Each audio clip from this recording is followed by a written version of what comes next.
You want to know something that bothers me, not in a sad way, but in a way that makes me want to sit down and really think hard. People talk about humanity becoming a space civilization like it is already decided, like it is just a matter of time, like we just need to build a few more rockets and figure out the food situation and off we go. But when I actually look at the numbers, when I sit down and do the arithmetic the way a physicist has to do it, something very uncomfortable starts to stare back at me. Let me start with what seems obvious. We went to the moon, we put robots on Mars, we launched a probe called Voyager that has now crossed the boundary of our own solar system and is drifting in interstellar space. Those are real things, those happened. And it is tempting to draw a line through those points on a graph and extend it forward and say, well, if we can do that, surely we can do the rest.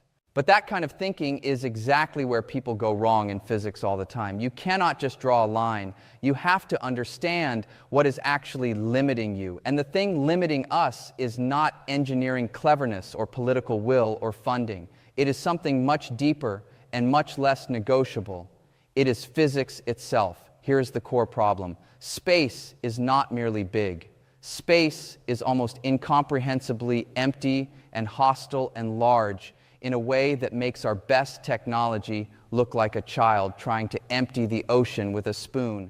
The nearest star to our sun, Alpha Centauri, is about 4 light years away. Now, a light year is the distance light travels in a year. Light moves at 300,000 kilometers per second. Let that number sit in your head for a second. 300,000 kilometers every single second. And it takes light 4 years to get to the nearest star. That means the nearest star is roughly 40 trillion kilometers away. Our fastest spacecraft ever launched, Voyager 1, is moving at about 17 kilometers per second. That sounds fast. It is genuinely fast by any human standard. At that speed, you could circle the Earth in about 40 minutes. But to reach Alpha Centauri at that velocity would take roughly 70,000 years, not 70 years, 70,000 years. That is longer than the entire recorded history of human civilization, multiplied many times over. Now, the obvious response is, well, we just need faster rockets. And here is where the physics really starts to bite you. The fundamental equation governing rocketry was worked out by a Russian mathematician named Tsiolkovsky, and it is brutal. The speed your rocket can achieve depends on the exhaust velocity of your propellant and the ratio of your fuel mass to your dry mass. The problem is that this relationship is exponential, not linear. To go twice as fast, you do not need twice the fuel. You need vastly more. To reach even a small fraction of the speed of light using chemical rockets, the math gives you a fuel requirement that exceeds the mass of the observable universe. Not just impractical, actually impossible because the mass does not exist. What about nuclear rockets? Reasonable question. The best nuclear thermal rocket concepts, the ones that are genuinely physically possible, could push exhaust velocities maybe 5 times better than the best chemical rockets. That helps. But it does not change the fundamental exponential problem enough to matter for interstellar travel. You are still looking at a journey of thousands of years to the nearest star, and you have to carry everything you need for those thousands of years because there are no gas stations in interstellar space. Now, someone always brings up the idea of nuclear pulse propulsion. This is a real idea that serious physicists and engineers studied in the 1950s and 1960s, a project called Orion. The concept was to explode nuclear bombs behind a spacecraft, one after another, and ride the shockwaves. And the calculations actually show this could get a large spacecraft to maybe 1/10 of the speed of light. That is genuinely impressive. 1/10 of the speed of light to Alpha Centauri is still a 40-year journey. You could imagine, just barely imagine, sending a crewed mission where people spend their whole adult lives in transit. But here is the rub. You need roughly 1,000 nuclear warheads to make the math work for a modestly sized interstellar ship.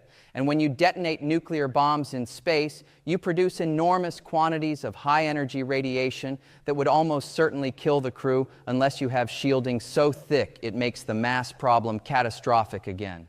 But let us set aside the travel problem for a moment and think about something even more fundamental. What does it actually mean to be a space civilization? People imagine colonizing other planets. Mars is always the first candidate. Mars is, by solar system standards, extremely close to us. At its nearest approach, it is about 54 million kilometers away. A trip there and back with current technology takes roughly 2 to 3 years. We could, in principle, send humans there within a generation. Many serious people think we will. But here is what a physicist has to ask. Can Mars sustain a self-sufficient human population indefinitely? And the answer, when you look at the actual numbers, is deeply uncertain at best, and probably no. Mars has no global magnetic field. Earth's magnetic field is generated by the churning of our molten iron core, and it deflects enormous quantities of charged particles streaming from the sun, the solar wind, and high-energy cosmic rays. Without that shield, the surface of Mars is bombarded by radiation at levels that would cause serious long-term health problems for humans living on the surface. You can go underground. People suggest that, but you are now imagining a civilization permanently living in tunnels and caves, never able to freely walk outside without a suit, never able to grow crops in open sunlight, never able to have the kind of open-aired biosphere that supports the diversity of life that supports us. Mars also has an atmosphere that is about 1% as dense as Earth's. It is almost entirely carbon dioxide. The atmospheric pressure is so low that liquid water cannot exist on the surface for any length of time. It either freezes or it evaporates. The temperature swings are extreme. There are global dust storms that can last for months and block sunlight that solar panels need. The soil is laced with perchlorates, which are toxic compounds and would need extensive remediation before any large-scale agriculture could happen. Now, people propose terraforming Mars. The idea is to artificially thicken its atmosphere and warm it up until it becomes more Earth-like. The timescales physicists and planetary scientists calculate for this range from hundreds of years to tens of thousands of years, depending on the method and what you are willing to assume. And the fundamental problem is that because Mars has no magnetic field, even if you create a thicker atmosphere, the solar wind will strip it away over geological timescales. You are trying to fill a bathtub with the drain open. You could potentially place a large magnetic shield at a specific gravitational balance point between Mars and the Sun, a Lagrange point, and that would reduce the stripping significantly. It is a genuinely interesting idea, but you are now talking about an engineering project of almost incomprehensible scale that would need to be maintained indefinitely forever. Let me bring up another number that I think people genuinely do not appreciate. The mass of Earth's biosphere, everything living on this planet, is estimated at roughly 2 trillion tons. Not just humans, everything. All the bacteria, all the plants, all the insects, all the fish, all the animals. 2 trillion tons of life living in a system that is powered by sunlight and has been self-refining and self-repairing for nearly 4 billion years. The idea that we could replicate even a tiny, sustainable, truly independent fraction of that on another world in any time frame relevant to human civilization is not a plan. It is a hope. There is another constraint that is even harder to argue with, and it has to do with energy. The total energy budget of a civilization matters enormously. We currently use on Earth something on the order of 10 to 20 terawatts of power per year across all human activity. To move even a small fraction of the human population, say 1 million people, to another star system, you would need to accelerate a mass of roughly 10 to 100 million tons, which is what 1 million people plus their life support and supplies might weigh, to a significant fraction of the speed of light, and then decelerate it at the other end. The kinetic energy required for this, using Einstein's equations, is in the range of many times the entire annual energy output of our sun. Not the energy that hits Earth, the entire sun. That is not a funding problem. That is not an engineering problem. That is a physical reality. Now, I want to be careful here, because I am a physicist, and I know that the history of physics is full of moments where people said something was impossible and then turned out to be wrong about the mechanism. I am not saying interstellar travel is theoretically forbidden by any law of nature we currently understand. I am saying the energy and resource requirements, calculated honestly using the physics we know, are so astronomical that they border on the meaningless as a practical goal for any civilization that runs on the kinds of energy sources available to planets. There is a concept that the physicist Nikolai Kardashev proposed called the Kardashev scale. It is a way of classifying civilizations by their energy use. A Type 1 civilization uses all the energy available on its home planet. A Type 2 civilization uses all the energy of its star. A Type 3 uses all the energy of its galaxy. We are currently somewhere around a Type 0.7 by most estimates. We use a tiny fraction of even the energy hitting our own planet from our own sun. Interstellar travel in any meaningful colonizing sense would require being well into Type 2 status, which means capturing and using essentially the entire output of a star. The gap between where we are and where we would need to be is not a gap that clever engineering closes. It is a gap that requires either an entirely different physics than we currently understand, or timescales so long that the word humanity loses most of its meaning. There is a psychological dimension to this problem that I find fascinating from a purely scientific perspective. The human brain evolved to deal with threats and opportunities on the scale of a savanna, a day's walk, a season's worth of food. Even the largest projects in human history, the pyramids, the Great Wall, cathedrals, dams, these span at most centuries. The timescales required for actual interstellar civilization are tens of thousands to millions of years. The cognitive gap between those two scales is not a small one. It is not something you can just decide to overcome with motivation. Consider what it would take to sustain a single research and engineering program for 10,000 years. Every government that has ever existed has collapsed in far less time than that. Every language changes beyond recognition in a few thousand years. Every culture transforms completely. The Roman Empire at its peak would not have recognized itself 500 years later. The idea that any continuous, coordinated human project could be sustained for the timescales genuinely required for interstellar civilization is itself a problem of enormous magnitude. What about generation ships?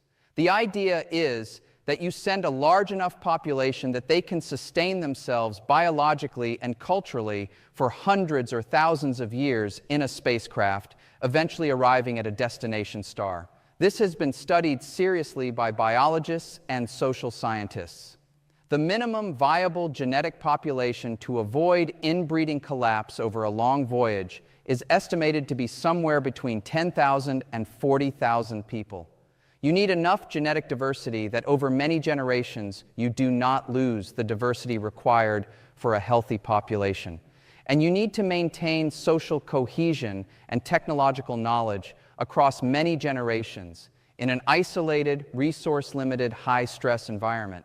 History does not offer encouraging precedents for that kind of social stability. What about sending robots first and uploading human consciousness into digital form? Now we are in genuinely speculative territory, and I want to be honest that we are speculating.